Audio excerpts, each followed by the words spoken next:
హైదరాబాద్లో మైనర్లు దారి తప్పుతున్నారు.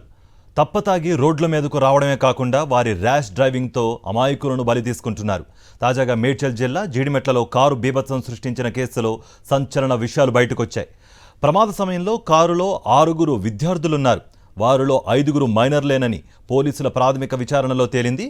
కారు నడిపిన విద్యార్థి మహేష్ గౌడ్ను పోలీసులు అదుపులోకి తీసుకున్నారు. మరో 5 మైనర్స్ పరారీలో ఉన్నారు. వారి కోసం పోలీసులు గాలిస్తున్నారు.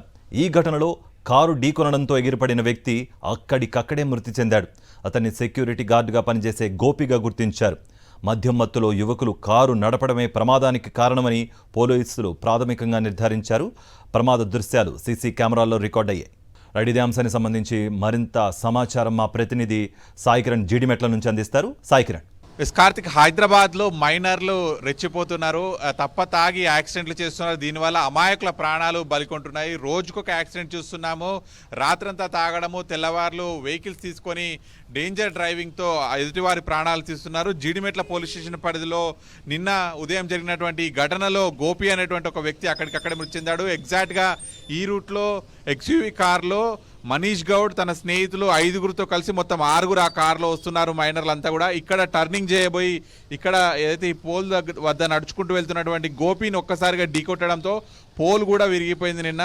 అలాగే గోపి కూడా దాదాపు 7 మీటర్ల వరకు ఎగిరి పడిపోవడంతో అక్కడికక్కడే స్పాట్లో అతను చనిపోయాడు. అతను ఇక్కడే స్థానికంగా నివాసిస్తూ పనులు చేసుకుంటూ ఉంటాడు. ఆ సమయంలో ఇటుగా వెళ్తున్నటువంటి సమయంలోనే దురదృష్టవశాత్తు ఆ వెహికల్ వచ్చి కొట్టింది. సో కొట్టగానే అందులో ఉన్నటువంటి 5 కూడా పరారయ్యారు. ఇప్పటికీ పరారీలో ఉన్నారు. ఆ పరారీలో ఉన్న వారి కోసం గాలిస్తున్నారు. అయితే కారు నడిపిన వ్యక్తి మాత్రం మనీష్ గౌడ్, అతను కూనా నవీన్ కుమార్ గౌడ్ కుత్బుల్లాపూర్కి చెందినటువంటి వ్యక్తి, వారి కొడుకు ఇతను మనీష్ గౌడ్. సో అతను మరి కారు ఎక్కడి నుంచి తీసుకొని వచ్చాడు, అతను వాళ్ళంతా రాత్రి ఎక్కడ మద్యం సేవించారు అనేటువంటిది పూర్తిగా ఇప్పుడు దర్యాప్తు జరుగుతుంది. అతను దర్యాప్తులో భాగంగా కూడా అతని మద్యం టెస్ట్ చేయ కూడా దాదాపు 200 బార్క్ అయితే రీడింగ్ కూడా వచ్చింది మద్యం సేవించిన శాతం.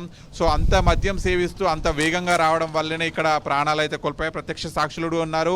నిన్న వాళ్ళంతా కూడా మద్యం మత్తులో ఢీ కొట్టారు కదా, అక్కడ ఒక వ్యక్తి చనిపోయాడు. అప్పుడు వాళ్ళంతా పరారయ్యారా? ఇక్కడ పరిగెత్తారు.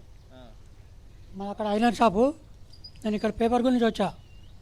పేపర్ తీసుకుని లోపల అయిపోయారు వాళ్ళు. ఇక్కడ నుంచి వచ్చారు, బండి ఇక్కడికి వచ్చింది. ఆపితే కూడా ఆగలేదా, వెళ్ళిపోయారా? వాళ్ళని నేను ఎక్కడ ఆపుతా, వాళ్ళ వయసులు. నాకు భయం వేసింది వాళ్ళని చూస్తే. ఒకరికొకరు పరిగెత్తిపోయారు. వెనక సీట్లు ఉన్నోళ్ళు. ముంగడు సీట్ ఆయన డ్రైవర్ పక్కకున్న ఆయన ఇట్లా తిరిగి వచ్చే వరకు తాగి ఉన్నారా వాళ్ళంతా? తాగున్నారు. అక్కడ స్పాట్లో ఒక అతను చనిపోయాడు. చనిపోయిన ఆయన అక్కడ పడ్డది కూడా వాళ్ళు చూడలేదు.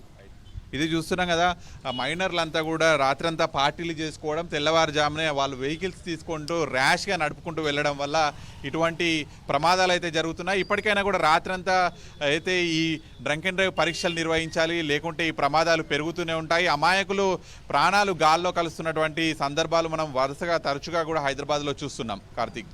రైట్ సాయికిరణ్.